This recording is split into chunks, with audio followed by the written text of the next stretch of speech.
तो ये जो टॉपिक्स हैं बहुत ज्यादा इंपॉर्टेंट, आजकल का जो सिनेरियो चल रहा है, जो भी इकोनॉमिक हैपनिंग चल रही है, जियोपॉलिटिकल हैपनिंग चल रही है, उस चीज में इस सिचुएशन में बहुत ज्यादा इंपॉर्टेंट है। क्वेश्चन इनमें से आएंगे ही आएंगे। तो नेशनल इनकम ऑफ कंट्री को अगर हम डिफाइन करते हैं तो हम स्टार्ट करेंगे अपने से, एक इंडिविजुअल से, ठीक है, आपसे या मेरे से। आप किसी कंपनी में काम करते हो, आपको सैलरी मिलती है, तो उस सैलरी के बदले आप कुछ वैल्यू ऐड कर रहे हो, तो सर्विसेज दे रहे हो अपनी, या फिर आप कोई प्रोडक्ट वगैरह बना रहे हो, ठीक है। तो हम इसी में अगर डेफिनेशन में आते हैं तो लेबर जो कि सिटीजन हो गए, जो भी काम करते हैं वो लेबर होते हैं, कैपिटल जो मनी हो गया, नेचुरल रिसोर्सेज जैसे आयरन की माइनिंग हुई, तो ये सब जितनी भी जो चीजें हैं कलेक्टिवली मिलकर कुछ फिनिश गुड्स बनाती हैं और सर्विसेज देती हैं, जिनकी कुछ यूटिलिटीज होती है। तो इन सबसे जो वैल्यू ऐड होती है, जो एक तरीके से इकोनॉमिकली वैल्यू ऐड होगी, वो रुपीस की टर्म्स में होगी, वो पैसा आएगा, कुछ इनकम आएगी, तो उसे नेशनल इनकम ऑफ कंट्री कहेंगे। नेशनल इनकम ऑफ कंट्री कोई किसी भी कंट्री की, जैसे हमारे देश की रुपीस में, यूएस की अगर आप बात करोगे डॉलर्स में आएगी, तो उसकी जो भी करेंसी होती है, और हर किसी बार डॉलर्स वगैरह में कन्वर्ट कर ही सकते हैं, तो वो एक नेशनल इनकम ऑफ कंट्री होती है। जैसे हमारी अगर हम बात करें, हम आपने कई बार न्यूज़पेपर्स में, मैगजीन्स में, न्यूज़ में आप गूगल करे होगे, कहीं पे भी आपने पढ़ा होगा कि हमारे देश को अभी 3 ट्रिलियन की $3 ट्रिलियन इकोनॉमी बोला जाता है। तो वही हमारी एक तरीके से नेशनल इनकम जो पूरा जो टोटल आउटपुट है वो हो गया, तो 3.2 हो गई है, हम 10 ट्रिलियन की तरफ जा रहे हैं, ठीक है। तो national income of country can be expressed in terms of GDP, GNP, NDP और एनएनपी। जीडीपी सबसे ज्यादा इंपॉर्टेंट है, उसके बाद जीएनपी, और ये सब हमारे टैक्स इफेक्ट्स के बाद आ जाते हैं, सॉरी डेप्रिसिएशन इफेक्ट्स के बाद। ओके, बट आपको जस्ट पता होना चाहिए नेट का क्या मतलब होता है। बट हम बात करेंगे सबसे पहले जीडीपी की। तो GDP is the monetary value for finished goods and service produce with in the countries borders. ये इसमें की पॉइंट है कि कंट्रीज बॉर्डर्स, कंट्री के अंदर होना चाहिए, विद इन कंट्री बॉर्डर, तब उसे हम डोमेस्टिक कहेंगे। डोमेस्टिक से आप याद कर सकते हो कि डोमेस्टिक क्या होता है। आप डोमेस्टिक एयरपोर्ट पे जाते हो, मतलब वो देश के अंदर ही कहीं आपको पहुंचाएगा, तो डोमेस्टिक मतलब कंट्री के अंदर जो भी आप प्रोड्यूस करें वो हमारा जीडीपी हो गया। ऑल काइंड्स ऑफ कंजम्पशन हम लेते हैं, पब्लिक हो या प्राइवेट, पब्लिक मतलब सरकार द्वारा, प्राइवेट जो हम लोग करते हैं। Exports are added to GDP and imports are subtracted from GDP. तो ये हमारा है कि GDP is calculated on annual basis और क्वार्टरली बेसिस। हम कहते हैं कि 7% से बढ़ेगी, 6% से बढ़ेगी। तो लास्ट ईयर जो जीडीपी थी, सपोज 100 पे किसी की भी जीडीपी 100 पे है, इस साल वो 107 रुपए हुई है, 107 हुई, तो मतलब वो 7% से बढ़ी है।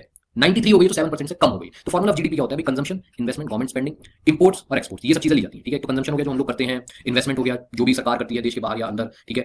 गवर्नमेंट की स्पेंडिंग हो गई इंफ्रास्ट्रक्चर पे, रोड बनाने पे। फिर हमने एक्सपोर्ट्स किए कुछ और इंपोर्ट किया। हमारे देश के केस में क्या है कि इंपोर्ट ज्यादा होते हैं, एक्सपोर्ट कम होते हैं, तो ये जो पूरा जो होता है माइनस ही हो जाता है, थोड़ा कम कर देते हैं। जीडीपी ये होती है।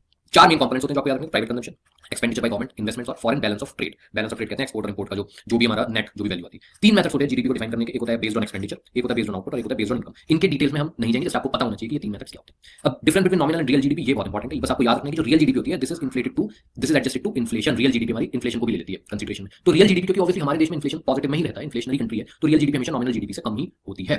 Okay, GDP is calculated broadly on 3 classified sectors, हमें पता है। एक तो प्राइमरी सेक्टर होता है, सेकेंडरी और टर्शियरी सेक्टर होता है। प्राइमरी में हमारा एग्रीकल्चर और आपका बेसिकली माइनिंग वगैरह आ जाते हैं, जहां से हम रॉ मटेरियल्स और नेचुरल मटेरियल्स लेते हैं, हॉर्टिकल्चर आ जाता है, ये सब चीजें हमारी आ जाती हैं प्राइमरी सेक्टर में। फिर इंडस्ट्रीज जितनी भी होती हैं, सपोज करते हैं कोई भी हैवी मशीनरी हम बना रहे हैं, उसके अलावा आप ये सोचो फूड प्रोसेसिंग इंडस्ट्री हो गई, एफएमसीजी इंडस्ट्रीज, बिस्किट बना, कोई भी चीज की इंडस्ट्री हो सेकंड सेक्टर में। और सर्विसेज सेक्टर हमारा टर्शियरी सेक्टर हो गया, जैसे हमारी आईटी हो गई, बैंकिंग हो गया, इंश्योरेंस हो गया, इसमें हम सर्विसेज दे रहे हैं, वो हमारा सर्विसेज सेक्टर हो गया, ठीक है। ऐसे ही हमारा गवर्नमेंट सेक्टर भी सर्विस सेक्टर में ही आता है। GDP publish by central statistical office, MoSPI के द्वारा ये पब्लिश की जाती है। इंपॉर्टेंट है कि जीडीपी फिगर्स को पब्लिश कौन करता है, क्वार्टरली और एनुअली।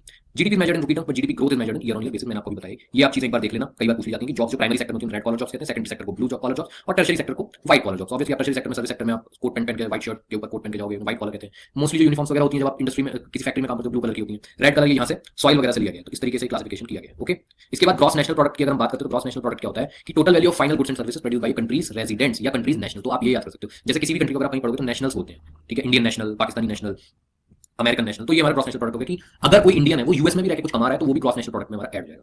हमेशा क्या होता है इंडिया के केस में, बाहर से हमारे पैसे अंदर ज्यादा आते हैं और अंदर से बाहर ज्यादा कम जाते हैं, क्योंकि यहाँ पे जो फॉरनर्स है वो कम है और बाहर इंडियंस बहुत ज्यादा है, तो हमेशा जीएनपी जो है बड़ा होता है जीडीपी से, ठीक है। बट इंटरनेशनल ट्रेड के लिए यूज करा जाता है, मेनली हम जीडीपी यूज करते हैं। अब ये इंपॉर्टेंट है, करंट अफेयर्स के पर्सपेक्टिव से पूछ ली जाती है कि भाई किसी ऑर्गेनाइजेशन ने 2023 में जो लेटेस्ट टारगेट्स हैं क्या दिए हैं। वर्ल्ड बैंक ने 6.9% का दिया है, स्टेट बैंक ऑफ इंडिया 6.8। तो इंपॉर्टेंट है वर्ल्ड बैंक, आईएमएफ का इंपॉर्टेंट है, आरबीआई का इंपॉर्टेंट है, एशियन डेवलपमेंट बैंक का इंपॉर्टेंट है, और 50 क्रिसिल, ये सब रेटिंग एजेंसीज हैं, इन्होंने ये भी देते हैं, और भी लोग देते हैं, मूडीज वगैरह देते हैं, बट ये आपको याद रखना है, ठीक है। तो अभी इंडिया तो वैसे फास्टेस्ट ग्रोइंग कंट्री चल रही है, चाइना से भी ऊपर चल रहा है, फास्टेस्ट ग्रोइंग लार्ज इकोनॉमीज में, ठीक है। कोई बहुत छोटी कंपनी हो सकती, कंट्री